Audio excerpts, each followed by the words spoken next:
승수는 XX당 소속 국회의원으로 지방에서 근무하고 있습니다. 지역 주민들을 위해 열심히 일하고 있으며 SNS를 통해 주민들과 소통도 활발히 했습니다. 이와 더불어 자신이 존경하는 같은 당 소속 의원의 기사와 사진 등을 SNS에 지속적으로 업로드했습니다. 승수는 직접적으로 표현을 하지는 않았지만 해시태그를 통해 존경, 응원 등을 표시했죠.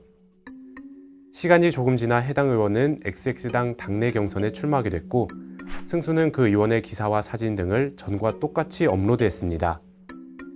해당 의원은 결국 당내 경선에서 승리하게 됐습니다. 그런데 일각에서는 다른 의원을 홍보했다며 승수의 행동을 지적하고 나섰는데요. 직접적으로 한 후보를 지지한다는 포스터나 글을 게시하지는 않았지만 승수의 행동은 선거법 위반에 해당할까요? 많은 사람이 SNS를 이용하고 있습니다.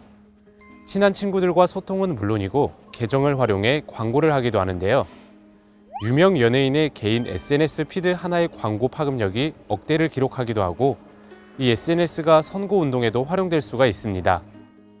오늘 사례처럼 SNS를 활용해 직접적인 언급은 하지 않았지만 후보와 관련된 내용을 게시한 경우는 선거법 위반에 해당하는지 전문가의 법적인 해석을 들어보겠습니다. SNS에 당내 경선 후보를 지지하는 글을 게시하는 행위도 선거운동에 포함됩니다. 공직선거법은 공무원이 특정 정당이나 후보자의 업적을 홍보하는 행위를 금지하고 있는데 이 업적은 선거에서 긍정적 평가 자료가 될 수 있는 일체의 사회적 행위를 의미하기 때문입니다. 따라서 특정 정당이나 후보자를 지지 혹은 반대하는 글은 물론 특정 후보자의 사적인 관심사나 취미 등을 주제로 한 내용의 대담 자료 등을 인터넷 사이트에 유포하는 행위도 선거에 영향을 미치는 행위에 해당합니다. 또한 우리 대법원은 공직선거법상 선거의 당내 경선이 포함된다고 판단한 바 있습니다.